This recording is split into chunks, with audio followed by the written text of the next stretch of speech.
સુરતમાં રાષ્ટ્રપતિ શ્રીમતી દ્રૌપદી મુર્મુના અધ્યક્ષસ્થાને એસવીએનઆઈટીનો 20મો પદવીદાન સમારોહ યોજાયો હતો, જેમાં 12 વિદ્યા શાખાના 1434 વિદ્યાર્થીઓને પદવી એનાયત કરાયા હતા.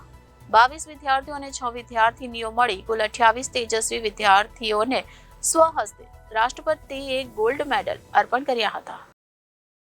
રાષ્ટ્રપતિ શ્રીમતી દ્રૌપદી મુર્મુએ સુરતની Sardar Vallabhbhai national institute of ટેકનોલોજીના 20મા પદવીદાન સમારોહના અધ્યક્ષ સ્થાનેથી દીક્ષાંત પ્રવચન કરતા જણાવ્યું હતું કે એન્જિનિયરિંગ અને ટેકનોલોજી શૈક્ષણિક સંસ્થાઓમાં મહિલાઓનું વધતું પ્રમાણ એ દેશની પ્રગતિ અને રાષ્ટ્ર નિર્માણ માટે શુભ સંકેત હોવાનું જણાવ્યું હતું. દેશને વિકસિત અને દીક્ષિત બનાવવામાં નારી શક્તિની ભૂમિકા અતિ મહત્વપૂર્ણ હોવાનું જણાવી રાષ્ટ્રપતિશ્રીએ નવા ઉદ્યોગ અને રોજગારનું સર્જન કરવા, ટેકનોલોજીકલ જ્ઞાન અને ટેકનિકલ સ્કિલનો વિનિયોગ કરવા યુવા વિદ્યાર્થીઓને આહ્વાન કર્યું હતું. રાષ્ટ્રપતિ અને રાજ્યપાલ આચાર્ય દેવવ્રતજીની ઉપસ્થિતિમાં 1434 પદવીઓમાં 126 પીએચડી, 805 બીટેક, 355 એમટેક, 148 5 વર્ષની ઇન્ટિગ્રેટેડ એમએમસીના વિદ્યાર્થીઓ ઉપરાંત 22 વિદ્યાર્થીઓ અને 6 વિદ્યાર્થીનીઓ મળી કુલ 28 તેજસ્વી વિદ્યાર્થીઓને ગોલ્ડ મેડલ એનાયત કરાયા હતા.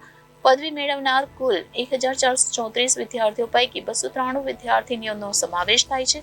તમામ ગોલ્ડ મેડાલિસ્ટને રાષ્ટ્રપતિના હસ્તે મેડલ અર્પણ કરાયા હતા. Reporter Arvind Rathod, Janadesh news, Surat.